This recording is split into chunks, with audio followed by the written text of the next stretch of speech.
Well, good morning, everyone. And listen, I didn't have on my 2026 bingo card a picture with the Mike Tyson claw tattoo on my face, but how amazing is this? I mean, really, how awesome to be here today. And I just want to thank Bobby. I'm going to thank you officially in a second, but I know I speak on your behalf as well. All of these incredible patriots who are off to the stage here. We're going to see Mr. Tyson in just a moment, but everyone that went ahead of us, the role that they have played, the leadership that they continue to focus on, the game-changing heart to truly change the future of America is just so incredibly inspiring. So how about one more round of applause for all the speakers that went ahead? And as we move towards the end of the program.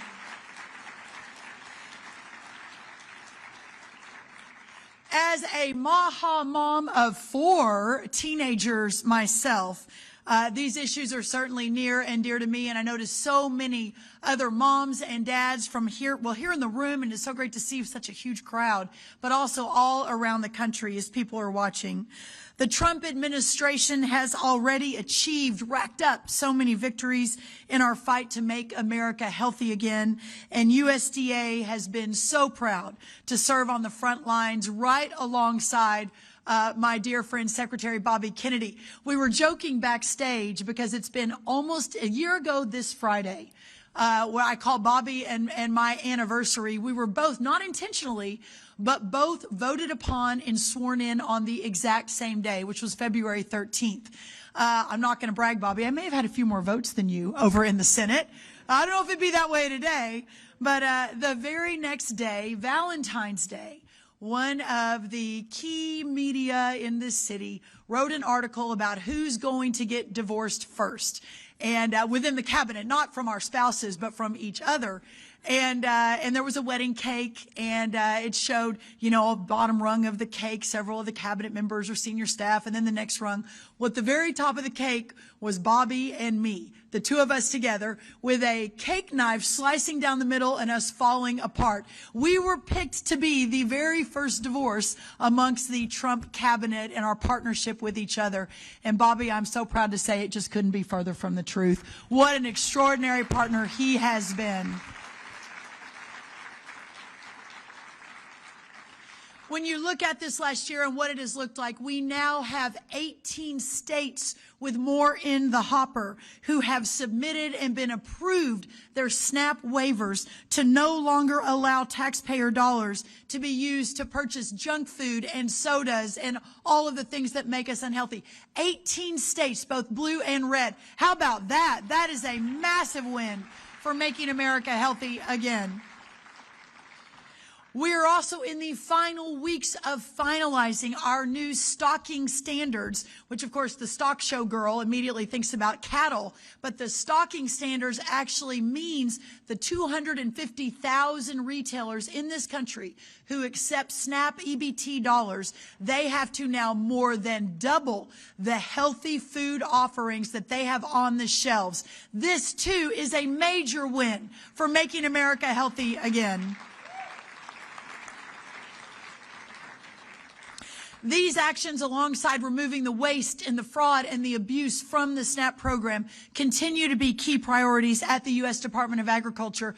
But as we continue to move to put farming and ranching back at the top of what we're doing at USDA, what this effort means for our farmers and our ranchers cannot be overstated.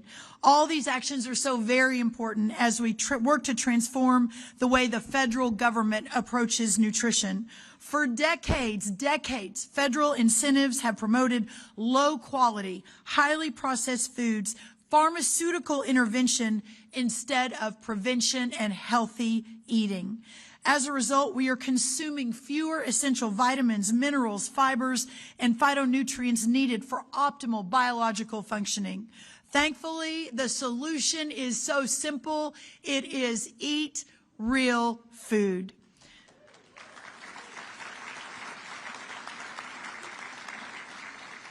This is the main message of our new dietary guidelines for Americans 2025 to 2030, which we released last month, to roaring applause on both sides of the aisle.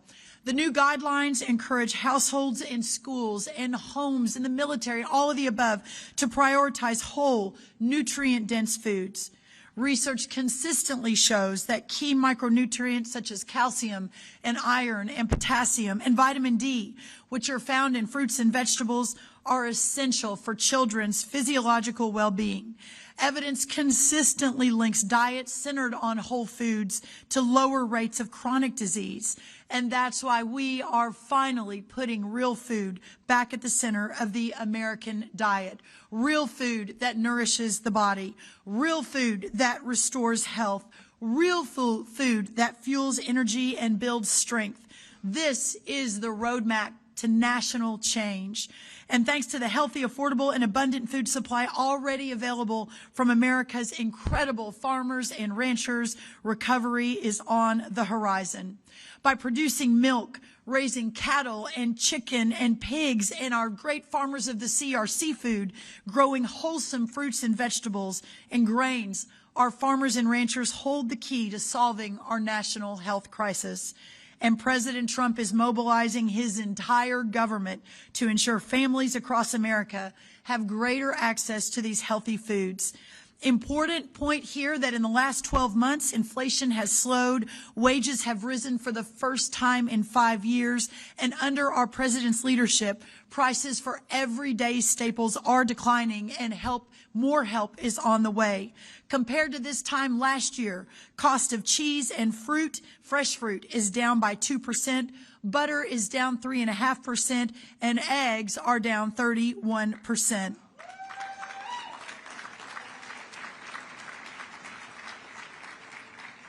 Our American households enjoy the most affordable and abundant food in the world, and the release of these new guidelines reinforces that reality. A healthy meal is within reach of every American family. And Chef Gruhl, I want to thank you for your leadership on that. It is just incredible to see it in work. And one more thing before I turn it over to the real man of the hour. Maybe I'll say one of the real men of the hour. We have another one waiting to come on. I'm happy to announce that today, right here, we are at USDA releasing new guidance for all regional and state directors of our child nutrition programs, encouraging them today to familiarize themselves with the key recommendations and consider how these guidelines and how they will be incorporated into program meals and snacks as we continue to promote and build healthy outcomes and healthy families. This release today kicks off an effort to update USDA's child nutrition programs based on our DGAs and this guidance, including through rulemaking and education.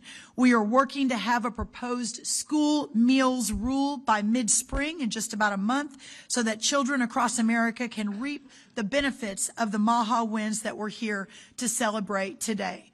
Under President Trump's leadership, we are restoring common sense, we are restoring scientific integrity, and we are restoring accountability to the federal food and health policy. One final note, I've said it a lot, I'll say it again, every day, the U.S. Department of Agriculture spends almost $400 million on our 16 nutrition programs. That, my friends, is a market mover in a way that we can really begin to make America healthy again. We're going to make American agriculture great again, and we're going to do that because of the gentleman standing right next to me. Please stand up and give him the applause and the thank you he deserves. Our Secretary of Health and Human Services, my incredible partner, Bobby Kennedy.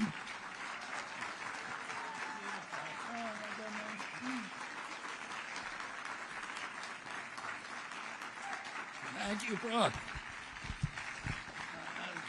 It's been one of the great pleasures of having this job is being able to work with Brooke. There's not a day that goes by that we don't talk on the phone, and we've developed not only into a great professional partnership, but a very, very close and warm friendship. And I also, I've worked with agricultural secretaries for the past 40 years, and I can tell you this is the best USDA secretary that we've had in American history. And last month, Brooke and I released the new dietary guidelines. You can see the food pyramid here. For the first time in our nation's history, the federal government put real food at the center of the American diet and protein in the center of the American plate. For decades, Washington lied to Americans. They told us that real food was no better than ultra-processed food.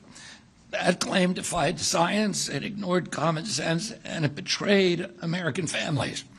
It justified hundreds of billions of dollars in subsidies for ultra-processed products, fueled by nationwide health collapse that drove trillions of dollars in healthcare costs that now threaten our economy and our future and make our children the sickest generation in our nation's history and the sickest children in the world.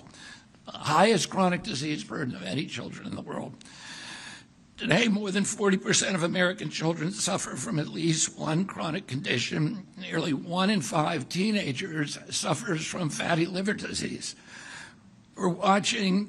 We've watched captive agencies and corrupt officials and industry officials gaslight Americans into looking at chronic disease as just a normal feature of childhood. Previous dietary guidelines downplayed the dangers of added sugar, so much so that federal school lunch standards allowed unlimited sugar in meals served to young children. That was a failure of leadership. Parents saw the damage in their own homes, physicians saw it in the exam rooms, and we all saw it in the National Bill for Health Care. We now see the consequences everywhere: rising rates of obesity, diabetes, metabolic disease in our children. 6 in 10 American adults now live with at least one chronic disease. 4 in 10 live with 2 or more. This is not a small crisis. This is the defining health crisis of our time. Every parent in this country knows that something is wrong with the American diet. Now, for the first time in a generation, you have leaders in Washington who are willing to confront the truth and to change course. And that change started because of President Donald Trump, because he had the courage to take on the big food industry and challenge the status quo and put the health of American families and American children first. He refused to accept the system that made our kids sick and called it normal. He told us to fix it, and we are now fixing it. That is leadership. These dietary guidelines rest on gold standard science, real-world evidence, and they have earned broad support across medicine and public health and American culture. And I'm so proud today to work with organizations like the American Medical Association. I want to thank Bobby Mukamala for his courage and his vision and his commitment to public health and to reversing the chronic disease epidemic and refocusing the American diet on real food.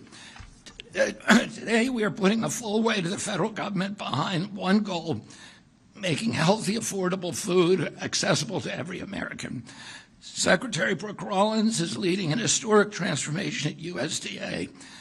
And together, we're redirecting government procurement dollars toward American farmers and not junk food manufacturers. When large corporations that make ultra-processed food control the food system in our country, it's bad for farmers because it takes power away from them, from farmers, from ranchers, and from local producers, and it concentrates it in the hands of people who are not looking out for American health.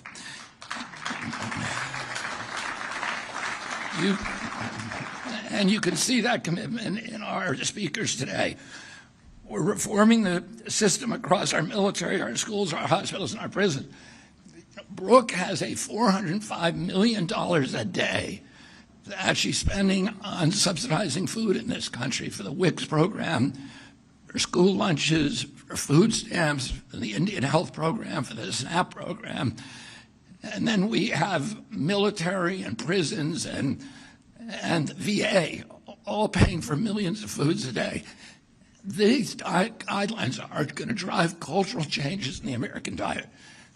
First, starting with those subsidized food programs and making food more available and affordable to every American. And yesterday, I met with many of the prison leaders in this country We're talking about changing the food in the prisons for public safety reasons. Because we know, and there's study after study, and you can go on Google and look them up, and show when they change the food to real food in prisons, and the violence goes down by 40 or 50%. Disciplinary problems drop by 40 or 50%. Use of restraints in juvenile detention facilities go down by 70%. Oh, this is a mental health issue as well as a behavioral issue, as well as a physical health issue. And yesterday, we also met with Chef Robert Irvine, who's a television chef who has been brought in by the Army and by the military, by our wonderful DOW Secretary Pete Hegseth, to change the military food program. And you heard a little bit about that from Michael Oberthal, the Undersecretary of the Army. But the talk we had with Irvine was extraordinary because he's able to bring, first of all, he did Fort Bragg and Fort Hood and Fort Jackson, two of the biggest bases in our country. They're now doing 20 more bases. And the food was so bad on these bases, the troops weren't eating it. 50% of it was being thrown out. And now there's lines around the block where people are fighting to get in. The troops were going and buying their meals from fast food joints and spending their hard-earned, meager military paycheck on fast food. And now they're fighting to get in to eat real food, and it's all fresh. There's no freezing. He told me that a fresh salmon costs $6 a fillet. A frozen salmon costs $9. Why are we buying this frozen salmon? The cost of the military right now of feeding soldiers is $18 a day. He's doing it for $10 a day and feeding them real food. What Robert Irvine says, we don't need more money. We just need to be smarter. And that's what this administration is about. Americans are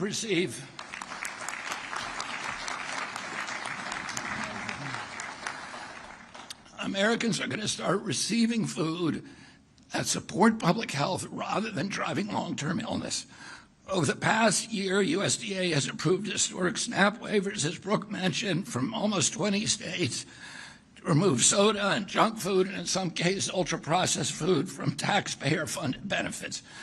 More than 20 states have stepped forward. We're calling on every state to take this common-sense action.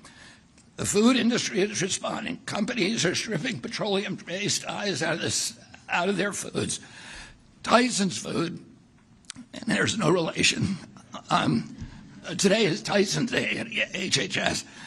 Tyson's food stepped up early. CEO Donnie King, who's here today, because Tyson was the first large company to answer the call, removing petroleum-based dyes and committing to eliminate high-fructose corn syrup from its branded foods.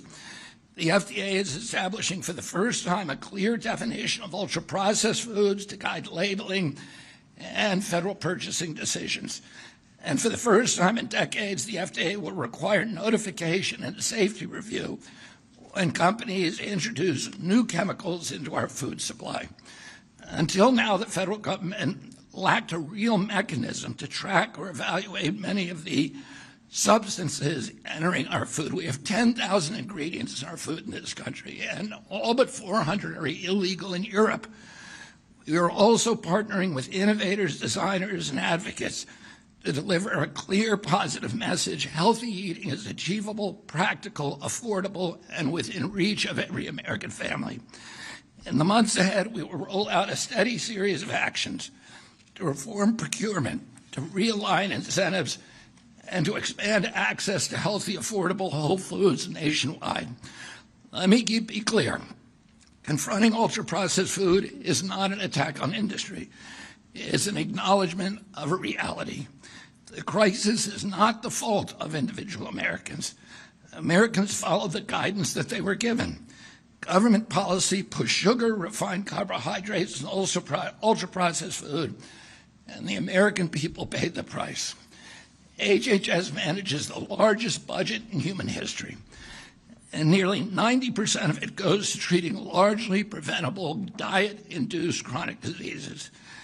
And the price is staggering. We spend more than $4 trillion a year on health care, 3/4 of that goes to chronic disease that are diet-induced. Getting that right is not optional. Our nation's future depends on it.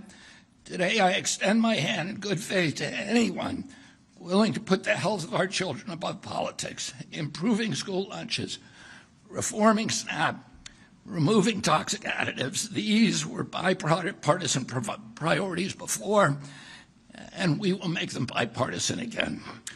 This movement will not slow down. We are restoring common sense. We are putting real food back at the center of the American diet, and together we're going to make America healthy again.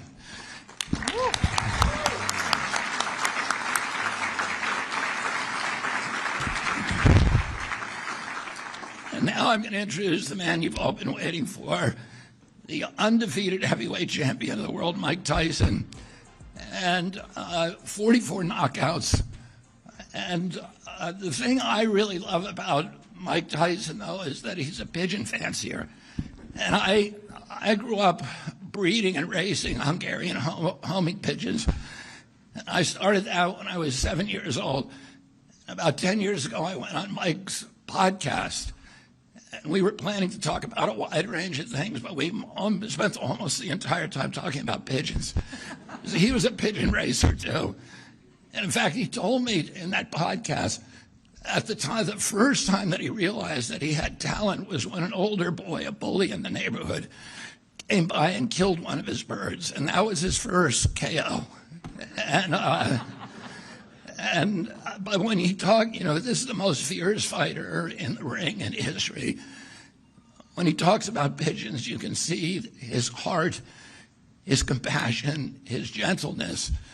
And you see in this ad, this extraordinary ad. And Peter Arnell and Brett Ratner told me that when they went to shoot this ad, they had 8 hours. They spent the first 7 trying to get Mike to read a script. And they weren't capturing the power that they knew was in him. So the last hour, they just let him talk. And out of that, we got this extraordinary, powerful ad. I think it's the most important and consequential ad in the history of the Super Bowl. And I think it's really going to change our country. So, Mike, why don't you come up and...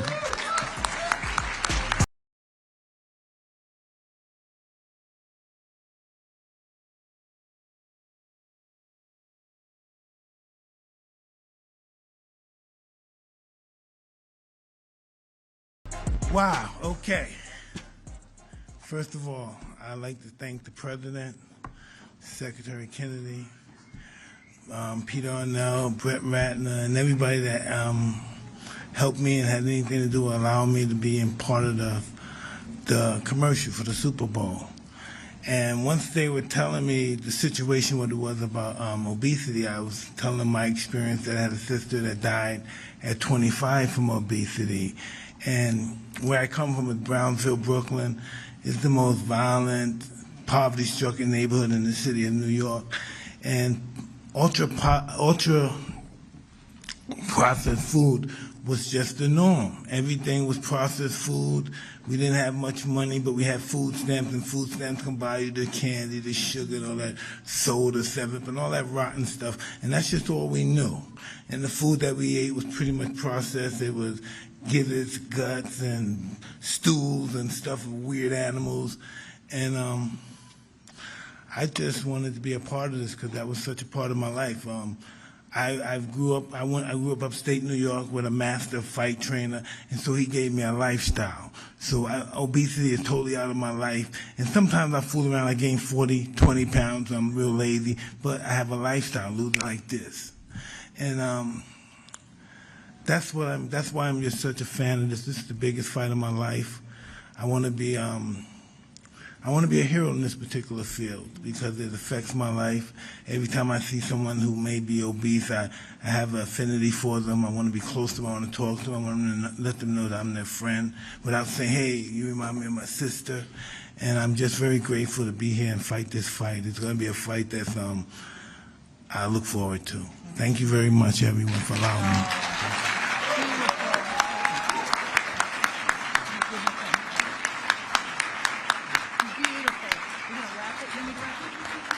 want to thank you all for coming. Let's give a big hand for Mike Tyson. Let's everybody rise.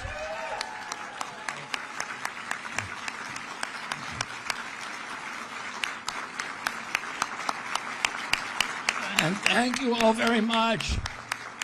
And the message that I'm going to leave you with, we were able to reduce hundreds of pages of dietary guidelines, Brooke and my teams, to about 6 pages, but it's just 3 words: eat real food. I ask you all to start doing that today if you're not already doing it. Thank you very much. Thank you. Thank you. We're going to do a picture.